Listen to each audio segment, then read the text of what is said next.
একদিন আবু জেহেল বাজারে গেলেন, একটা লোক উট বিক্রি করতে আসছে, উট ঘোড়া। আবু জেহেলের একটা লাল ঘোড়া পছন্দ হইল, যায়া ওই ঘোড়ার মালিককে বলে ঘোড়াটা আমার কাছে বিক্রি করো।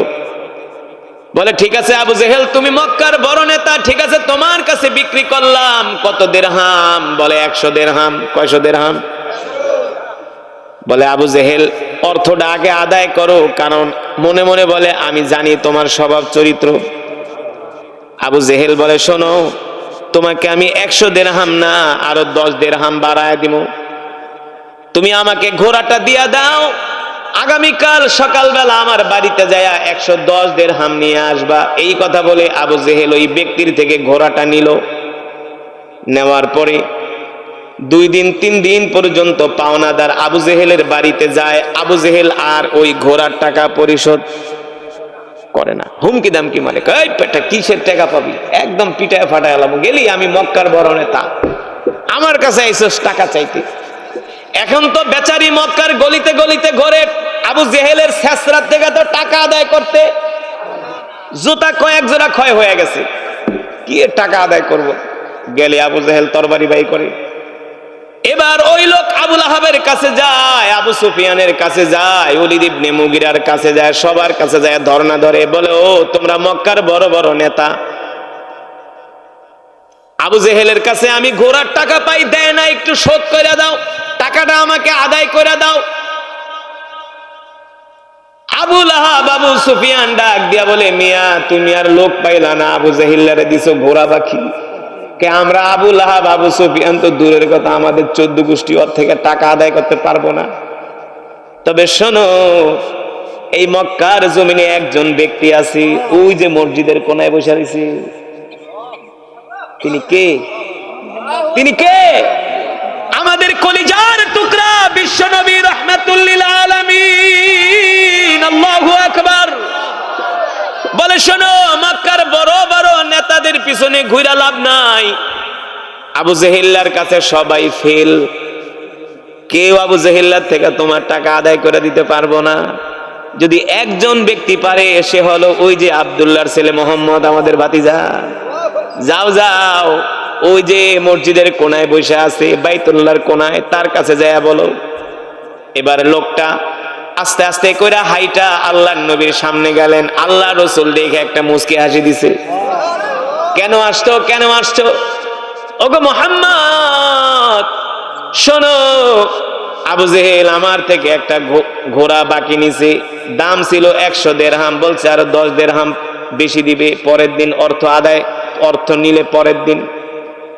কিন্তু আবু জেহেল আমার অর্থ দেয় না, 100 দিরহাম তো দূরের কথা, 10 দিরহাম তো দূরের কথা, 100 দিরহামই দেয় না, আসল টাকাই দেয় না, লাভ তো দূরের কথা। কিন্তু মক্কার বড় বড় নেতারা বলছে এই অর্থ আপনি ছাড়া কেউ পরিশোধ করে দিতে পারবো না। আল্লাহ নবী বলে ইমশি মাই, চলো আমার সাথে চলো। আবু জেহেল বাড়িতে বৈশা, ঘরের ভিতরে বৈশা খাবার খাইতেছে, বিবির সাথে গল্প করতেছে। আল্লাহ নবী আবু জেহেলকে নিয়ে, আবু জেহেলের বাড়িতে যাচ্ছে পাওনাদারকে নিয়ে, পাওনাদার পিছনে পিছনে, আল্লাহ নবী আগে আগে হাঁটতেছে। এবার আবু জেহেলের বাড়ির সামনে যায়, ঘরের দরজার মধ্যে নক করছে, ইফতাহিল বাব ইয়া আবু জাহেল উখরুজ মিনাল বাইত, ঘর থেকে বের হও। আল্লাহু আকবার। আল্লাহর নবীর এক ধমকে আবু জেহেল থর থর কইরা কাঁপতেছে। ইয়া আম্মি মুহাম্মদ, তুমি আমার বাড়ির ঘরের দরজায়, এ মুহাম্মদ তুমি কেন আসছো ভাতিজা? ইয়া আম্মিল গালি, ইয়া আম্মিল গালি। আবু জেহেল কয় আমার কলিজার টুকরা ভাতিজা, মানে ধমকের চড়ে থরথর করে কাঁপতেছে। ভাতিজা তুমি আমার বাড়িতে? আল্লাহ নবী ডাক দিয়া বলে আবু জেহেল তুমি নাকি এই লোক থেকে ঘোড়া বাকি আনছো? আবু জেহেল কয় আনছি। তাড়াতাড়ি টাকা পরিশোধ করো। আবু জেহেল বলে ভাতিজা 1 মিনিট সময় দাও, তাড়াতাড়ি ঘরে যায় আবু জেহেলের স্ত্রী উম্মে জামিল ডেকা, বেডি তাড়াতাড়ি টাকা দে, মোহাম্মদে আইছে। এবার পাওনাদারের টাকা যদি না দেই মোহাম্মদ আমাকে ছাড়বে না। আল্লাহু আকবার। জোরে বলেন আল্লাহু আকবার। কেমন ছিলেন আমার নবী?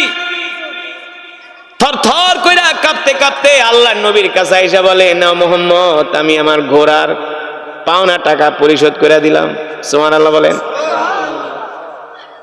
এবার পাওনা টাকা যখন পরিশোধ করে দিছে, পাওনাদার চলে গেছে। ওই দিক দিয়ে আবু জেহেল, আবু সুফিয়ান, আবু লাহাব আবার গোয়েন্দা পাঠাইছে, যা তো যা দেখতো আসলে মুহাম্মদের লাগে কি আচরণ করে আবু জেহেল। কে আমরা এত বিচার সালিশ করলাম, টাকা উড়াইয়া দিতে পারলাম, আবু জেহেল আমগো কথা শুনলই না, পাত্তাই দিল না। কিন্তু মুহাম্মাদের সাথে কি আচরণ করে একটু আমাদের কাছে আইসা বলবা। আবু সুফিয়ান, আবু লাহাব যে গোয়েন্দা পাঠাইছে, সে আইসা দেখছে আবু জেহেল আল্লাহর নবীকে দেখার পরে ভয়ে থরথর করে কাঁপতেছে। এই দৃশ্যটা ওই গোয়েন্দা দেখছে কি দেখছে না? দেখছে না যে আবু জেহেল এমন একজন, কিন্তু আল্লাহর নবীর দিকে থরথর করে কাঁপে। মক্কার ভিতরে খবর হয়ে গেছে, শুনছো তোমরা আর কি নেতা, এ আবু সুফিয়ান, আবু লাহাব, ওয়ালিদ ইবনে মুগিরা, তোমরা আর কি নেতা, তোমাদেরকে আবু জেহেল ভয় পায় না, কিন্তু মুহাম্মদকে দেখলে থরথর করে কাঁপে। আল্লাহু আকবার। আবু সুফিয়ান আর আবু লাহাব খেপছে, আমরা এত বিচার সালিশ করলাম, আমাদেরকে পাত্তা দিলা না, আর মুহাম্মদের ভয়ে তো ঠিকই টাকা দিয়া দিছো। যদি আমাদের ভয়ে দিতা তাহলে তো আমাদের সম্মান আরো বাড়তো। ওই লোক দেয়া কইতা আবু সুফিয়ান টাকা আদায় করে দিছে। কথা বুঝেন? আপনাদের এলাকায় যদি কাউরে কোনো বিচার সালিশ দেন, সে যদি আর বিচার করতে যায়, তার কথা যদি না মানে, সে লজ্জা পায় কি পায় না? পরে লাস্টে কি কয়, বাবারে আমি চেষ্টা করছি, পারি নাই, আমার মাফ করো, অন্যজনের কাছে যাও। তখন আর তার মান সম্মান থাকে? আরে গোয়েন্দা পাঠাইছে, যা দেখ আবু জেহেল কি আচরণ করে। এবার যার মারফতে খবর পাঠিয়েছে, সে আয়েশা আবু সুফিয়ানকে, আবু লাহাবকে বলতেছে, নেতাজি শুনছেননি, আবু জেহেল আপনাদের সামনে এত বড় বড় কথা বলে, এত সাহসিকতা দেখায়, কিন্তু আজকের চিত্র তো দেখলাম ভিন্ন। বলে কি দেখলা? বলে শোনেন আবু সুফিয়ান, আবু লাহাব, আবু জেহেল মুহাম্মদকে দেখার সাথে সাথে থরথর করে ভয়ে কাঁপতেছি। আল্লাহু আকবার। বলে আর কি করছে? বলে আবু জেহেল ঘরে যায়া দৌড়ায়া ওই ঘোড়ালার যত পাওনা দাওনা ছিল, সব পাওনা দাওনা আদায় করে দিছি। বলে বলো কি? নাকি আবার আবু জেহেল মুহাম্মদের হাতে হাত রেখে কালেমা পড়ে মুসলমান হয়ে গেছে? আল্লাহু আকবার। নাকি আবু জেহেল আবার মুহাম্মদের হাতে হাত রেখা কালেমা পড়ে মুসলমান হয়ে গেছে? আবু জেহেলের তো এত সুন্দর আচরণ করার কথা। এবার আবু জেহেল রে মক্কার বড় বড় নেতারা ডাকছে, আবু জেহেল আসো, কাবার চত্বরে আসো, তোমার সাথে কথা আছে। আবু জেহেল গেছে। এবার আবু লাহাব, আবু সুফিয়ান, ওয়ালিদ ইবনে মুগিরা, মক্কার বড় বড় নেতারা ধরছে, বেটা এত সালিশি করলাম, এত মাতবরি করলাম, আমাদের কথা শুনলি না, ঘোড়ার মালিকের অর্থ আদায় করলি না, আমাদেরকে লজ্জিত করলি, কিন্তু মুহাম্মদের এক ধমকে নাকি তুই একেবারে তোর পায়জামা নষ্ট হয়ে গেছে। মুহাম্মদের এক ধমকে নাকি তোর অবস্থা খারাপ হয়ে গেছে। আবু জেহেল কথা কয় না, মুখ চোখ কালো। কথা কও, তুই আমাদেরকে মানুষ না, মুহাম্মদকে দেখা তুই থরথর করে কাঁপছস। কে কইছে? আমরা লোক পাঠাইছি, প্রমাণ আছে। আবু লাহাব কোনো কথা বলে না, আবু জেহেল কোনো কথা বলে না। পিছন থেকে আবু সুফিয়ান কয় না, আবার গোপনে গোপনে মুহাম্মদের হাতে হাত রেখে মুসলমান হয়ে গেছে। আবু জেহেল বলে, আবু লাহাব, আবু সুফিয়ান, না যাই না, শুধু শুধু মন্তব্য করো না, ঘটনা তো অন্য কিছু। ঘটনা? এবার আবু সুফিয়ান আবু লাহাব কয়, কি ঘটনা বলো তো আবু জেহেল। কয়, ভাইরে বিশ্বাস কর, বিশ্বাস কর। আবু জেহেল মিছা কথা কয় না। আবু জেহেল অত ভালো মানুষ না যে চাইলেই টাকা দিয়া দেয়। আবু জেহেল যে কত নম্বর ছেঁচড়া মানুষ তোরা তো জানোস। আবু জেহেলের টাকা আদায় করা কিন্তু সোজা না। আবু সুফিয়ান কথায় দিলি কে? আমাদেরকে লজ্জিত করলি, মুহাম্মদ রে তো মক্কার হিরো বানায় দিলি। এখন তো ওই লোক মক্কার গলিতে গলিতে ঘুরে কইব, এই আবু লাহাব ভাই আর আবু সুফিয়ানে আমার টাকা আদায় করে দিতে পারে নাই, পারছে কে? কথা কয় না? পারছে কে? মোহাম্মদ পারছে। তার মানে মোহাম্মদের এখন জনপ্রিয়তা বেড়ে যাবে। আরে যার দ্বারা মানুষ উপকার পায় তার কথাই তো কয়। যার দ্বারা উপকার পায় তার কথাই তো। আবু লাহাব কয় মান সম্মান শেষ করে দিছস, টাকাটা কেন দিলি? আর দিছস আমাদের মাতবুরিতেই দিতি, তাহলে তো আমরা আজকে মক্কার মানুষের কাছে হিরো হয়ে যাইতাম। তুই তো আমাদের মান সম্মান একেবারে মাটির সাথে মিশাই দিছস। আবু জেহেলকে দোস্ত রে, না যাই না শুধু সমালোচনা করিস না, ঘটনা কিন্তু অন্য একটা ঘটে গেছে। আবু লাহাব কয় কি ঘটনা? কি ঘটনা? আবু জেহেল কয় শোন আবু সুফিয়ান, মুহাম্মদ যখন আমার বাড়ির দরজায় যায় আমারে ডাক দিছে, এক ডাকের চড়ে আমার হার্টবিট বাইরে গেছে। আমি কাঁপতে কাঁপতে দৌড়ায় ঘরের দরজায় আইসা দেখি দুইটা বড় বড় বাঘ আমার দিকে হা কইরা তাকায় আছে। কি? দুইটা বড় বড় বাঘ আমার দিকে হা কইরা তাকায় আছে, আর কয় তাড়াতাড়ি টাকা দে নাইলে এখনই তোরে খামু। আল্লাহু আকবার, জোরে বলেন আল্লাহু আকবার। এটা ছিল আল্লাহ রসুলের মুজিজা। আল্লাহর নবীকে আল্লাহ তাআলা বেইজ্জতি করবেন না, ঠিক কিনা বলেন? কেন আল্লাহ তাআলা তার হাবিবকে বেইজ্জতি করবেন? তিনি তো হলেন রাহমাতুল লিল আলামিন। আল্লাহু আকবার। আল্লাহ তাআলা কোরআনুল কারীমের মধ্যে সে কথাই বলছেন, ওয়ামা আরসালনাকা ইল্লা রাহমাতাল লিল আলামিন। আল্লাহু আকবার। ও মুসলমান, আল্লাহ রাব্বুল আলামিন কোরআনুল কারীমের মধ্যে বলেন, লাকাদ জাআকুম রাসূলুম মিন আনফুসিকুম আজিজুন আলাইহি মা আনিতুম হারিসুন আলাইকুম বিল মুমিনিনা রাউফুর রহিম।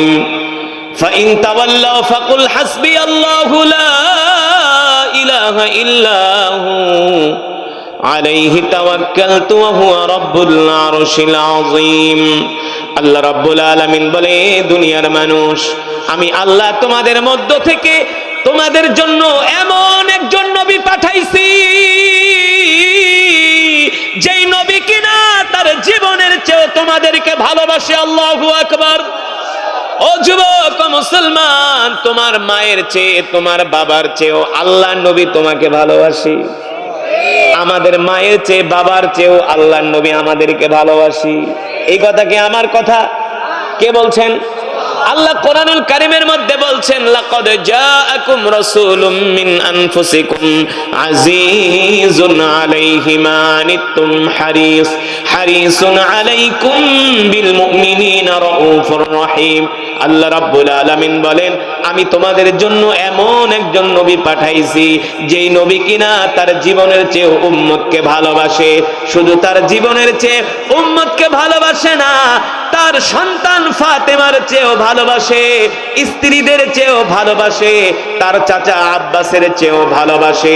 আল্লাহর নবী ডাক দিয়ে বলে, উম্মত, আমি নবী তোমাদেরকে এত বেশি ভালোবাসি, এত বেশি ভালোবাসি, যে ভালোবাসা আমি আমার পরিবারের কাউকে দেই নাই। আল্লাহু আকবার। সেই নবীর উম্মত আমরা, কিন্তু হিসাব নিকাশ করতে হবে। যেই নবী আমাদেরকে এত ভালোবাসলেন, আমরা সেই নবীকে কতটুকুন ভালোবাসি বলেন? নবীর সুন্নত আমাদের মাঝে নাই। খাওয়ার ভিতরে নবীর সুন্নত নাই, কথার ভিতরে নবীর সুন্নত নাই। নামাজ পড়তে যায়, নবীর মেসওয়াক সুন্নত ব্যবহার করে না। মুসলমান ঢিলা কুলুপ ব্যবহার করে না, কুকুরের মতো দাঁড়ায় দাঁড়ায় পেশাব করে। কথা কন? বয়স হয়ে গেছে 60-70, এখনো দাঁড়ায় পেশাব করে? নাই? অভাব নাই, অভাব নাই। বর্তমানে বাংলাদেশে বৈশা প্রস্রাব করার চেয়ে দাঁড়ায় প্রস্রাব করে না মানুষ বেশি। কলেজ ইউনিভার্সিটির অধ্যাপক, ভাইস চ্যান্সেলর, বড় বড় সরকারি চাকরিজীবী কিন্তু দাঁড়ায় পেশাব করে, বসে পেশাব করে না। কলেজ ইউনিভার্সিটির 100-র মধ্যে 90% স্টুডেন্ট দাঁড়ায় প্রস্রাব করে। সঠিক? মিথ্যা বলছি? কলেজের 100-র ভিতরে 50% যুবক দাঁড়ায় পেশাব করে। নবীর সুন্নত নাই, নবীর আখলাক নাই, নবীর চরিত্র নাই। কিন্তু সাহাবায়ে কেরাম আল্লাহর নবীকে কেমন করে ভালোবাসতে জানার দরকার আছে কি আছে না? আল্লাহর নবীকে সাহাবায়ে কেরাম কলিজা দিয়া ভালোবাসছে, সুবহানাল্লাহ বলেন। আল্লাহর নবীকে সাহাবায়ে কেরাম জীবন দিয়া ভালোবাসছে, আল্লাহু আকবার। ছোট্ট একটা উদাহরণ দিলে বুঝবেন সাহাবায়ে কেরাম আল্লাহর নবীকে কেমন করে ভালোবাসছে। রাসূলের একজন সাহাবী ছিলেন যার নাম হলো আবু তলহা। নাম কি? আবু তলহা রাদিয়াল্লাহু তাআলা আনহু। বর্তমানে যেখানে মসজিদে নববী, 1450 বছর আগে তো এমন মসজিদ ছিল না, সেটা তো ছিল একটা মরুভূমির মধ্যে ছোট্ট একটা ঘর। 1450 বছর আগে আধুনিক বিল্ডিং ছিল? ছোট্ট একটা ঘর ছিল মসজিদে নববী। চতুর্পাশে ছিল বিশাল মরুভূমি আর বড় বড় বাগান, খেজুর বৃক্ষের বাগান, বড় বড় পাহাড়, বড় বড় জঙ্গল। 1450 বছর আগে ওই মসজিদে নববীর পাশে একটা খেজুরের বাগান ছিল যার নাম হলো বাইরুহা। নাম কি? বাইরুহা হলো মদিনার সবচেয়ে বড় খেজুরের বাগান। আর ওই বাগানের মালিকের নাম হলো সাহাবী আবু তলহা রাদিয়াল্লাহু তাআলা আনহু। দেখেন সাহাবীরা আল্লাহর নবীকে কেমন করে ভালোবাসে। ওই খেজুরের বাগানের ভিতরে একটা পানির কূপ ছিল, কূপ। বর্তমানে সৌদি আরবে তেলের চেয়েও পানির দাম বেশি, কারণ সেটা তো মরুভূমির দেশ। তেল পাওয়া যায় মাটির নিচে, সহজে পানি পাওয়া যায় না। এখনো সৌদি আরবে বর্তমানে পানির খুব সংকট, খুব পানির প্রয়োজন। কিন্তু ওই বাইরুহার বাগানের মালিক ছিলেন সাহাবী আবু তলহা রাদিয়াল্লাহু তাআলা আনহু। ওই খেজুরের বাগানের ভিতরে একটা পানির কূপ ছিল। আর তৎকালীন মক্কা মদিনায় যাদের কাছে পানির কূপ ছিল তারা হলো সবচেয়ে বড় ধনী মানুষ। আর ওই যে বাইরুহা খেজুরের বাগানের ভিতরে পানির কূপ, মদিনার সব মানুষগুলো ওই কূপ থেকে পানি খায়। কি করে? শুধু মদিনার সব মানুষ ওই কূপ থেকে পানি খায় না, আল্লাহর নবী নিজেও মাঝে মাঝে আইসে এই কূপ থেকে পানি খায়।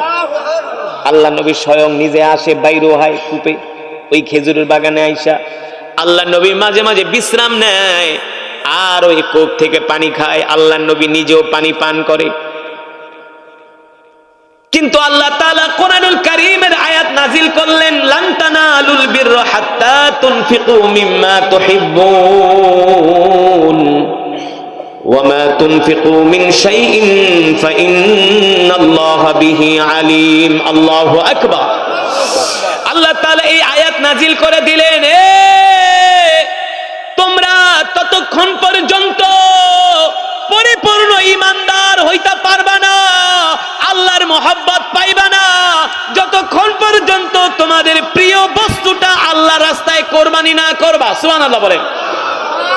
যদি তোমরা আল্লাহ তাআলার ভালোবাসা চাও তাহলে তোমরা তোমাদের প্রিয় বস্তুটা আল্লাহর রাস্তায় কি করো? দান করে দাও, দান করে দাও। দেখেন এই আয়াত নাজিল হওয়ার পরে আল্লাহর নবী মসজিদে নববীতে বসে বয়ান করতেছে, তোমরা যদি আল্লাহর সন্তুষ্টি অর্জন করতে চাও তাহলে তোমরা তোমাদের প্রিয় বস্তু আল্লাহর রাস্তায় দান করে দাও। এই কথা শোনার পরে সাহাবী আবু তালহা দাঁড়ায় গেছে। দাঁড়ায় বলে, গো আল্লাহর নবী, মদিনার সবচেয়ে বড় খেজুরের বাগানের মালিক আমি। আল্লাহ নবী কোন বাগান? ওই বাইরুহা। আবু তালহা রাদিয়াল্লাহু তাআলা আনহু বলেন, নাম, ওই বাইরুহার খেজুরের বাগানের মালিক আমি। আল্লাহ নবী বলে, আবু তালহা, তোমার বাগানে না একটা পানির কূপ আছে? সাহাবী বলে, হ্যাঁ। আল্লাহ নবী বলে, আমিও তো মাঝে মাঝে তোমার ওই বাগানে যায় পানি খাই, আমিও ওই মাঝে মাঝে তোমার ওই বাগানে যায় পানি পান করি। আল্লাহ নবী বলে, তোমার এই কূপ, তোমার এই বাগান তো মদিনার সবচেয়ে বড় বাগান, যেই বাগানে অনেক খেজুর হয়, যে খেজুর বিক্রি করে তুমি অনেক অর্থ উপার্জন করো, তোমার অনেক অর্থ আসে এই বাগান থেকে।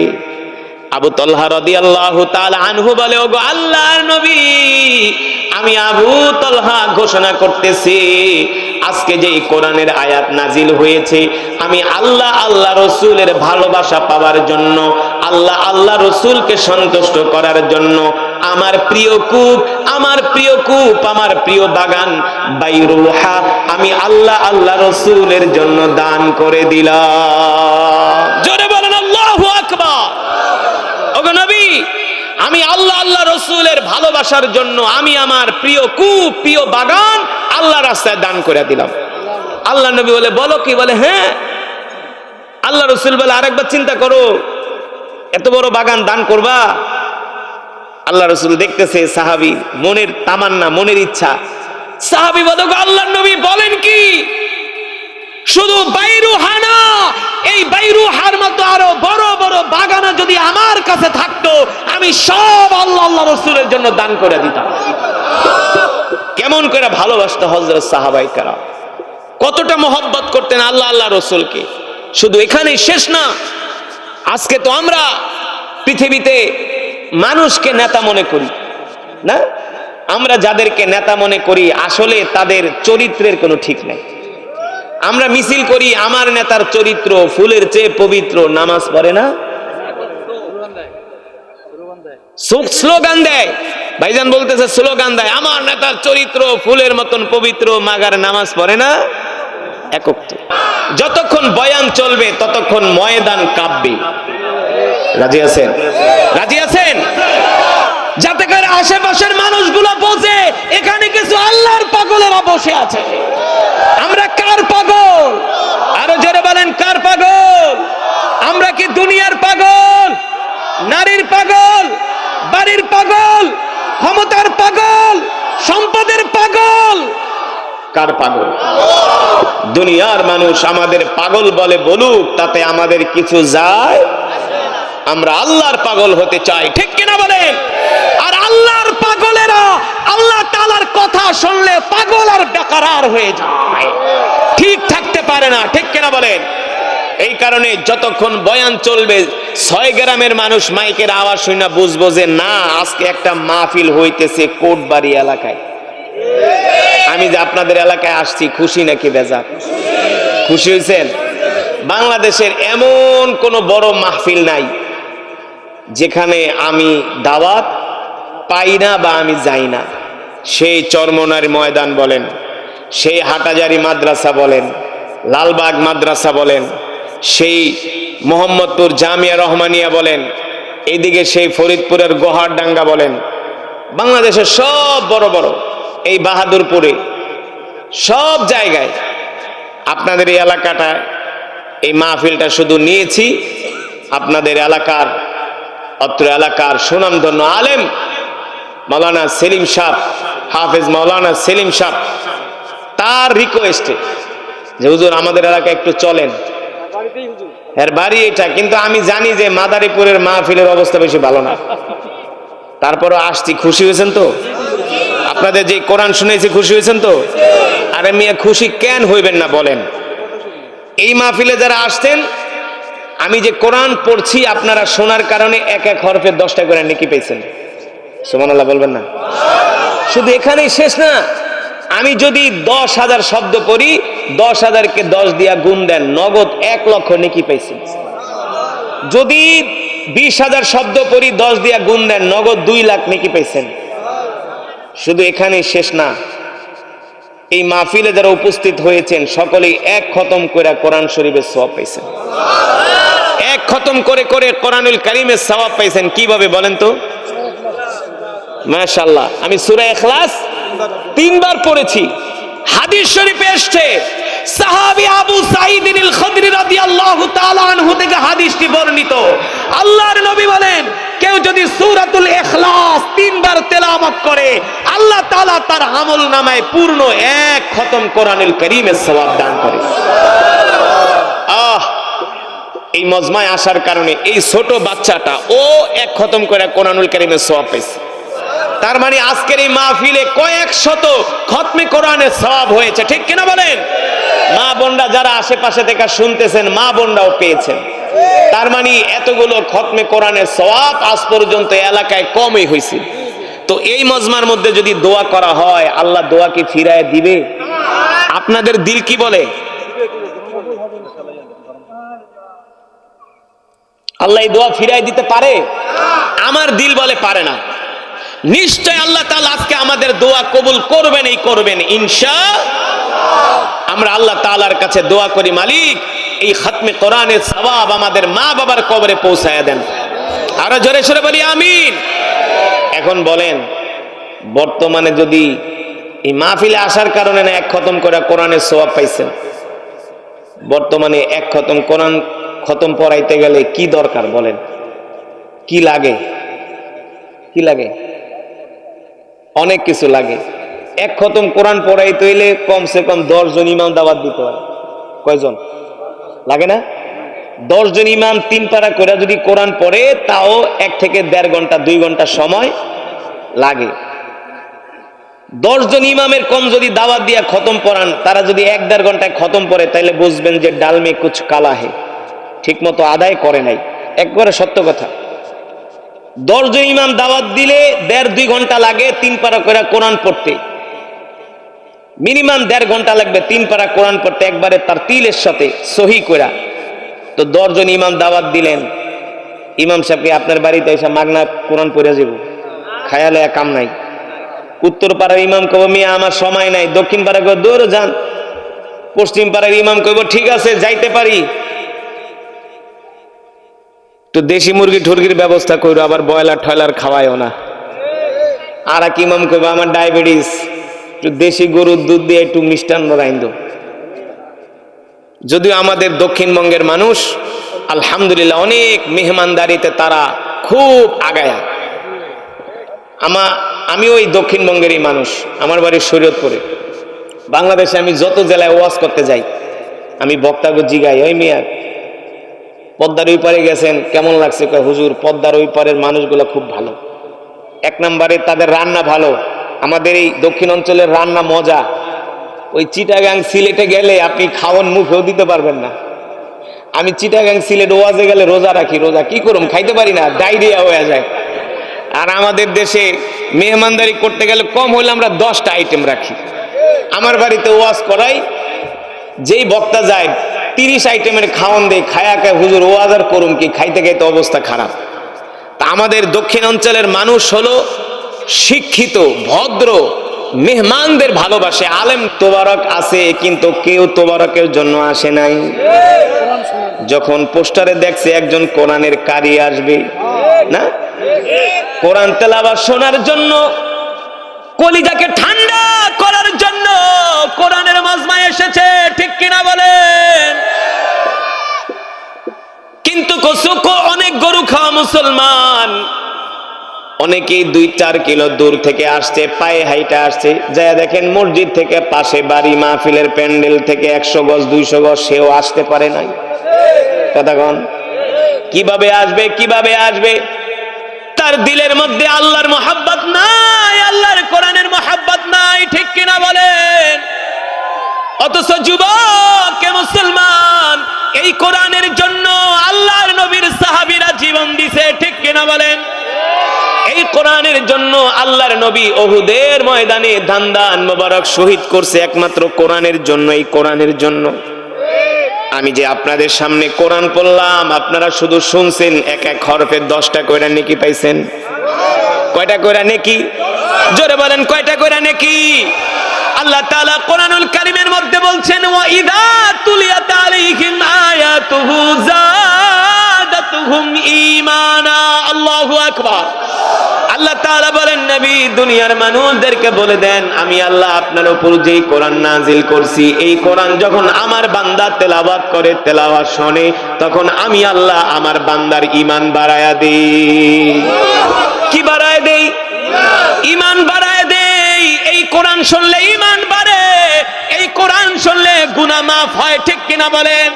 এই কোরআনের মজমায় আসলে বান্দার সাথে আল্লাহর সাথে সম্পর্ক তৈরি হয়। এই কোরআনের মজমায় আসলে পাথরের মতো হৃদয়টা মোমের মতো গলে যায়।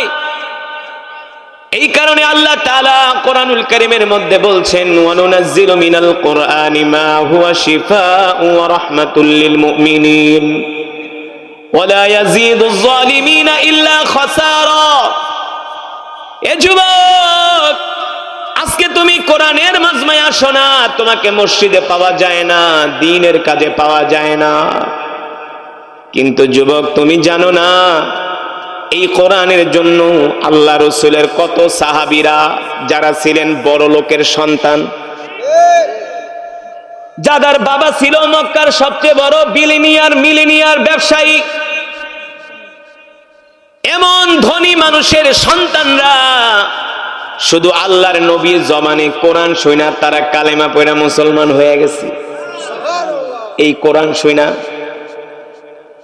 আল্লাহ রাসূলের একজন সাহাবী ছিল যার নাম হলো মুসাব বিন উমাইর। নাম কি?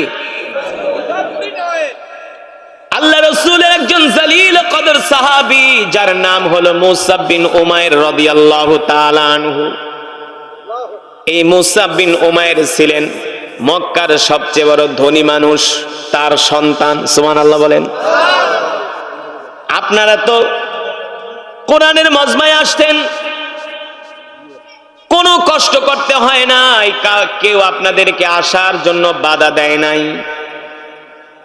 কিন্তু মুসাব বিন উমাইরের বাড়িতে আবু জেহেলের মতো বড় নেতা গেছে, নেতা আবু লাহাব, উতবা, সাইবা, আবু সুফিয়ানের মতো বড় নেতা গেছে, যে বলছে, মুসাব শোনো, তোমার বাবা হলো মক্কার সবচেয়ে বড় ব্যবসায়ী, তোমার বাবাকে আমরা সম্মান করি, শ্রদ্ধা করি, আর তুমি হলে আমাদের আগামী দিনের নেতা। মুসাব বিন উমাইর একজন সুশিক্ষিত যুবক ছিল, কবি স্বভাবের যুবক ছিল, শিক্ষিত যুবক ছিল, দেখতে শুনতে যেমন সুন্দর, জ্ঞানের দিক দিয়া, মেধার দিক দিয়া, নেতৃত্ব দেওয়ার দিক দিয়ে একজন যোগ্য নেতা ছিলেন মুসাব বিন উমাইর। এই কারণে আবু জেহেল, আবু লাহাবদের ভয় ছিল কোন সময় না আবার মুসাব যায়া মুহাম্মদের কাছে হাতে হাত রেখা কালেমা পড়া মুসলমান হয়ে যায়। কারণ আমার নবী, বিশ্ব নবী রাহমাতুল লিল আলামিনকে মক্কার কাফেররা দেখা মাত্রই তাদের অন্তরের মধ্যে একটা কম্পন সৃষ্টি হয়ে যেত। আল্লাহু আকবার। এই যে আবু জেহেল এত বড় নেতা ছিল, কিন্তু আল্লাহ নবীর সামনে আসলে আবু জেহেল বিড়ালের মতো চুপ করে বসে থাকতো। আবু জেহেল আল্লাহ নবীকে দেখলে ভয়ে থরথর করে কাঁপতো। সুবহানাল্লাহ বলেন। কেমন ছিলেন আমার নবীর ব্যক্তিত্ব, আমরা কেমন নবীর উম্মত। আল্লাহু আকবার। আবু জেহেল একটা লোকের কাছ থেকে টাকা হাওলাত নিছে। আবু জেহেল ছিল একটা ছেঁচড়া টাইপের লোক, টাকা হাওলাত নিলে আর দিত না, দোকানে বাকি খাইলে আর সেই বাকি টাকা দিত না। এমন কিছু ছেঁচড়া লোক এলাকায় আছে কি আছে না?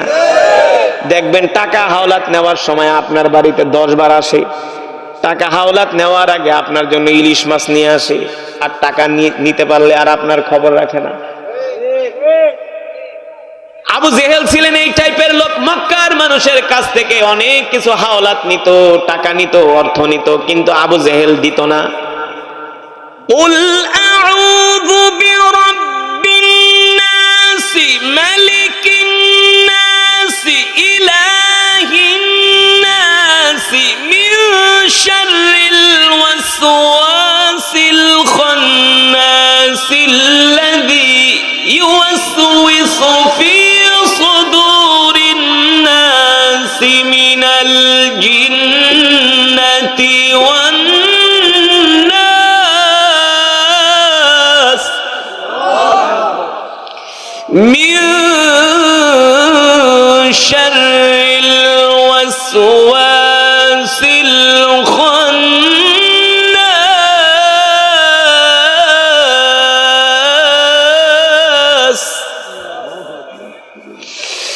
মিন শাররিল ওয়াসওয়াসিল খান্নাসিল্লাযী ইউওয়াসওয়িসু ফি সুদুরিন নাস মিনাল জিন্নাতি ওয়ান নাস।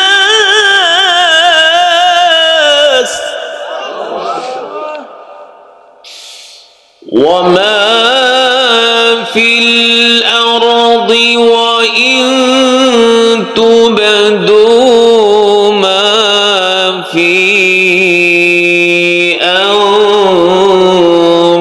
أنفسكم أو تخفوه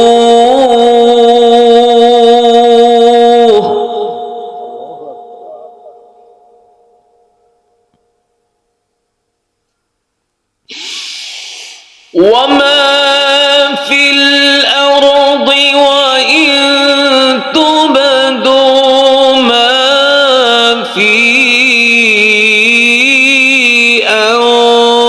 أنفسكم أو تخفوه يحاسبكم به الله. الله أكبر.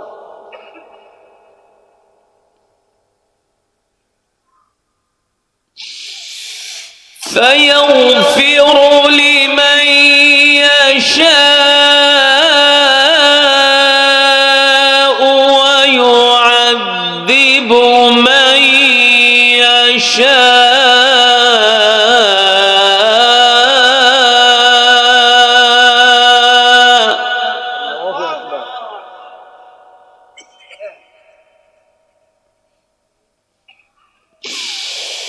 فيغفر لمن يشاء ويعذب من يشاء والله على كل شيء قدير. الله أكبر.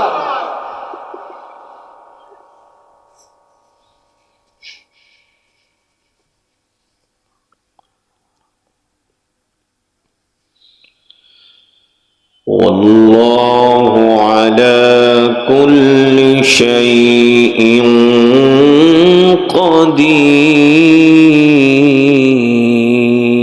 قدير.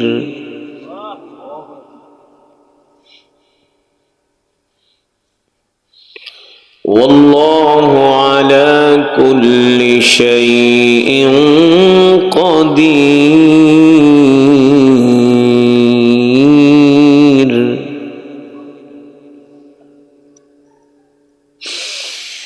آمن الرسول بما أنزل إليه من ربه والمؤمنون كل آمن بالله.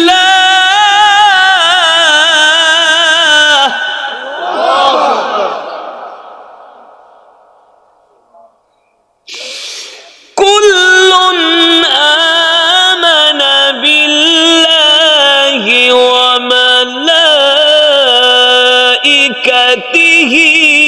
وكتبه ورسله لا نفرق بين أحد من رسله.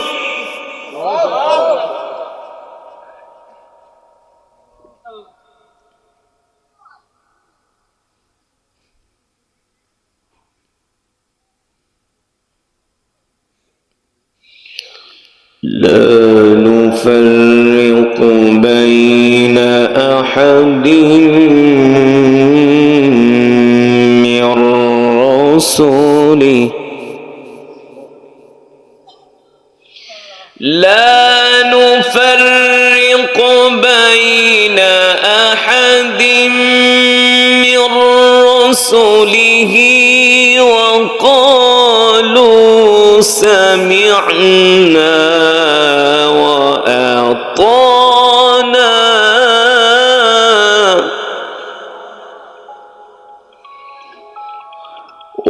وقالوا سمعنا وأطعنا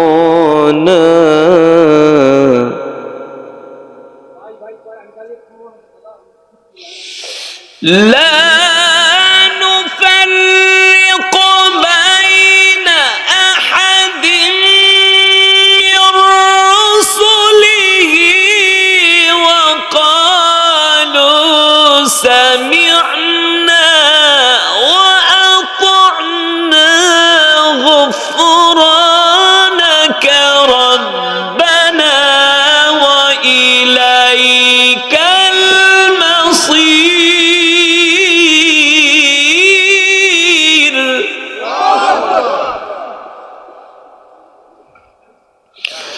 وقالوا سمعنا وأطعنا غفرانك ربنا وإليك المصير.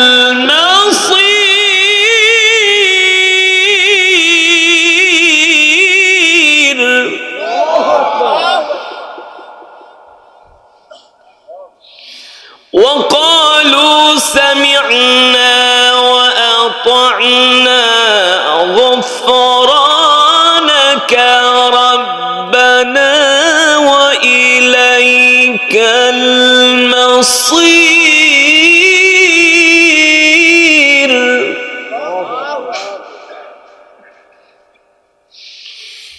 وقالوا سمعنا وأطعنا غفرانك ربنا وإليك المصير.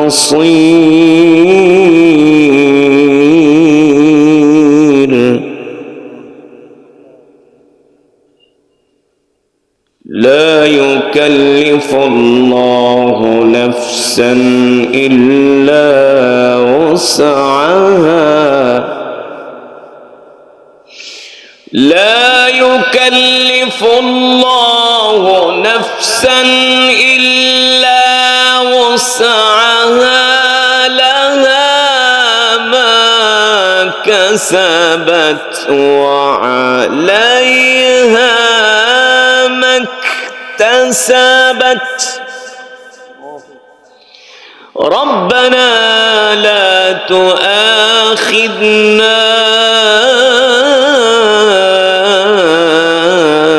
إن نسينا أو أخطأنا.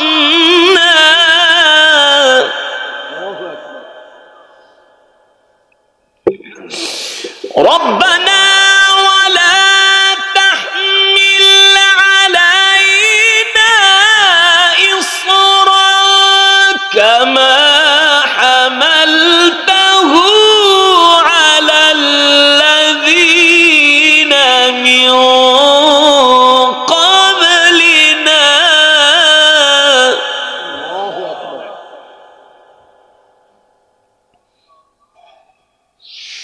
ربنا ولا تحمل علينا إصرا كما حملته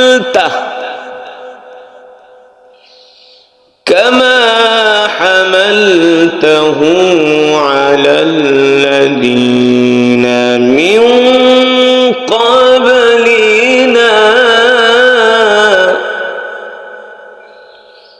كما حملته على الذين من قبلنا.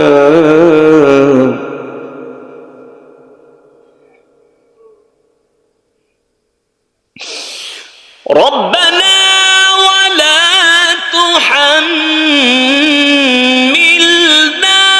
ما لا طاقة لنا به واعف عنا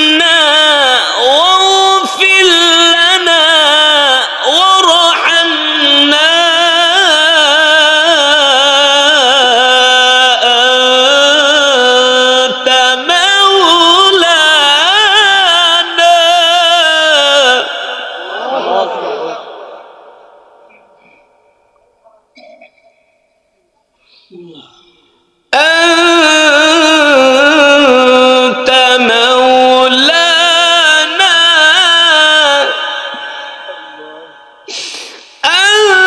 أنت مولانا فانصرنا على القوم الكافرين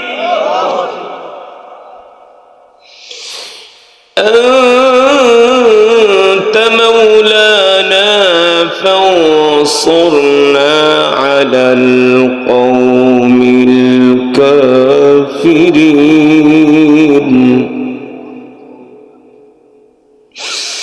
ربنا ولا تحملنا ما لا طاقة لنا به واعف عنا واغفر لنا وارحمنا أنت مولانا فانصرنا على القوم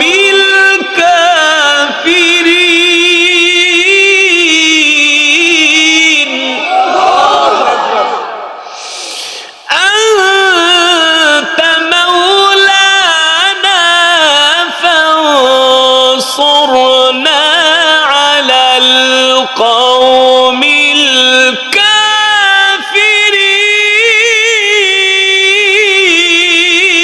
الكافرين الله أكبر ولله الحمد بسم الله الرحمن الرحيم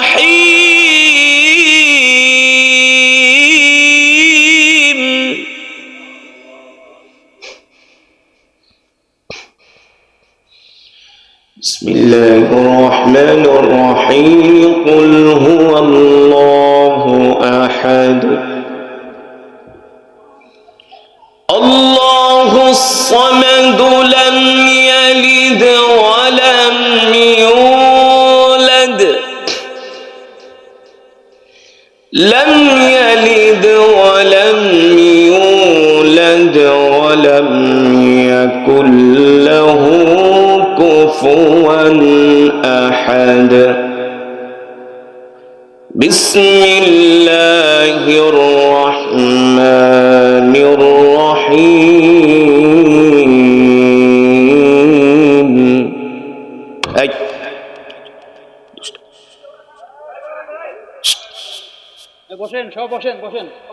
بسم الله الرحمن الرحيم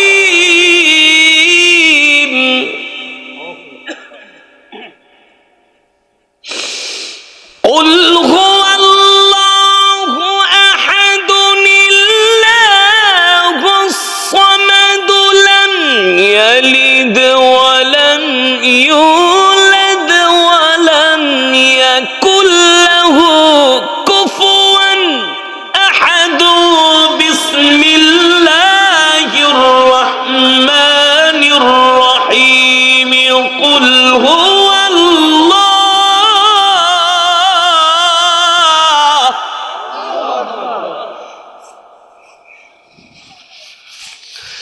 بسم الله الرحمن الرحيم قل هو الله أحد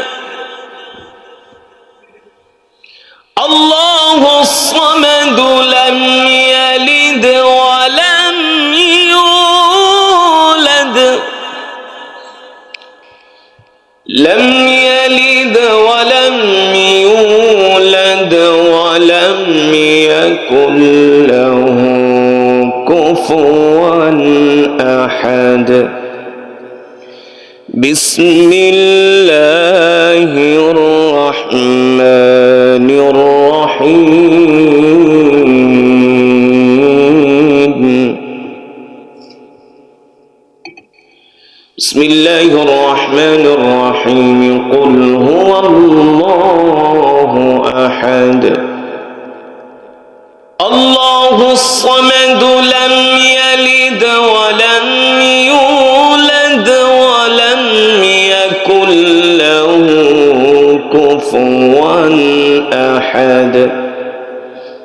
বিসমিল্লাহির রহমানির রহিম কুল আউযু বিরাব্বিন নাস মালিকিন নাস ইলাহিন নাস।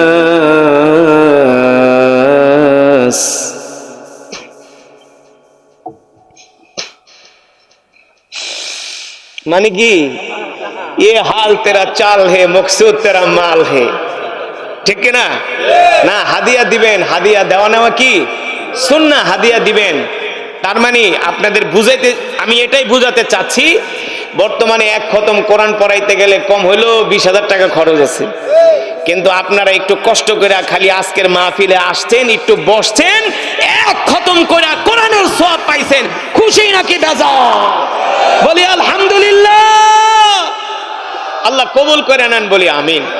আপনাদেরকে এতগুলা কথা একটু বুঝানোর জন্য বলছি রাগ করছেন কষ্ট পাইছেন তাহলে শেষ পর্যন্ত থাকবেন তো মোনাজাত দিয়ে যাইবেন তো না শেষ করে দিম বয়ান চলবে কতক্ষণ মাশাআল্লাহ মাত্র আর 15 থেকে 20 মিনিট ওয়াজ চলবে কিন্তু আমরা ধৈর্য ধরে বসবো ইনশাআল্লাহ একজন ওঠাউঠি করব না তোবারক খেয়ে মেহমানদারি গ্রহণ করে আমরা একসাথে বাড়িতে যাব ইনশাআল্লাহ আল্লাহ আমাদের কবুল করুন বলি আমিন। যেটা বলছিলাম আল্লাহর বান্দারা মনে আছে নাকি কোন কথা ওই যে আবু জেহেল আবু লাহাব আবু সুফিয়ানরা যেই নবীর চরিত্রের সার্টিফিকেট দিয়েছেন স্বয়ং আল্লাহ তাআলা ইন্নাকা লাআলা খুলুকিন আযীম। আম্মা জান আয়েশা রাদিয়াল্লাহু তাআলা আনহার কাছে সাহাবীর আয়েশা বলে আম্মা জান খাদিজা রাদিয়াল্লাহু তাআলা আয়েশা রাদিয়াল্লাহু তাআলা আনহাকে বলেন আপনি আমাদের নবীর চরিত্র সম্বন্ধে কিছু ওয়াজ করেন বয়ান করেন। আম্মা জান বলে কেন তোমরা কি কোরআন পড়ো না সাহাবীরা বলেন হ্যাঁ আমরা তো কোরআন পড়ি। আম্মা জান বলে যদি তোমরা কোরআন পড়ে থাকো গোটা কোরআন হলো বিশ্ব নবীর চরিত্র বলেন সুবহানাল্লাহ কিন্তু সেই নবীর আখলাক সেই নবীর আদর্শ আমাদের মাঝে নাই। যদি সেই নবীর আখলাক আদর্শ আমাদের মাঝে থাকতো তাহলে এই সমাজের মধ্যে মারামারি আজকে আমরা দুনিয়ার পিছনে সময় ব্যয় করি কিন্তু দ্বীনের জন্য সময় আমরা ব্যয় করতে রাজি না। 5 ওয়াক্ত নামাজ পড়তে 24 ঘন্টার ভিতরে আর কয় ঘন্টা সময় লাগে 5 ওয়াক্ত নামাজ পড়তে কি 5 ঘন্টা লাগে 3 ঘন্টা লাগে 2 ঘন্টা লাগে না 5 ওয়াক্ত নামাজ পড়তে অনলি 1 ঘন্টা 10 মিনিট সময় লাগে। কয় ঘন্টা 1 ঘন্টা 10 মিনিট কিন্তু 24 ঘন্টার মধ্যে আমরা 1 ঘন্টা 10টা মিনিট সময় আল্লাহকে দিতে পারি না। মক্কার কাফেররা নবীর উপরে এত অত্যাচার করলো জুলুম করলো নির্যাতন করলো আল্লাহর নবী এক মুহূর্তের জন্য কোরআনের দাওয়াত থেকে এক চুল পরিমাণ দূরে সরে যায় নাই ঠিক কিনা বলেন। আজকে যদি আমাদেরকে বলা হয় ভাই চলো একটু দ্বীনের কাজ করি একটু কোরআনের দাওয়াত দেই দ্বীনের দাওয়াত দেই সেই সময় আমাদের মাঝে নাই বলে আমার সময় নাই। 3 দিনের লেগা যদি শুধু দাওয়াত তবলিগে লেগা তশকিল করেন কবে আমার সময় নাই কবে ভাই আমার ব্যবসা আছে ক্ষেত খামার আছে এইটা আছে ওইটা আছে আমি গেলে আমার বউরে দেখবো কে আমি গেলে আমার পরিবার দেখবো কে বলে কি বলে না। আমি মালয়েশিয়ায় গেছি যাওয়ার পরে এক বাঙালিরে জিজ্ঞেস করি বাড়ি কই হুজুর বিবাড়িয়া আমি কি কয় বছর মালয়েশিয়া বেশি না 36 বছর কয় বছর আমি কি আপনার বউরে দেখে কে কথা কেন আপনার বউরে কে দেখে 36 বছর ধরে বিদেশ থাকে তার বউরে কেউ দেখা লাগে না সংসার পরিবার দেখার তো একজন দায়িত্ববান লাগে না আমি কি বউরে কে দেখে কি কয় আল্লাহ দেখে 36 বছর বিদেশ করলে যদি তোমার বউরে আল্লাহ দেখে 3 দিনের লেগে তাবলিগে গেলে কি আল্লাহ দেখবো না কথা কন 40 দিনের লেগে গেলে আল্লাহ দেখবো না। যদি 36 বছর বিদেশ কাটায় থাকতে পারো তোমার পরিবার পরিজন যদি ভালো মতো চলতে পারে তাই যদি তুমি একবার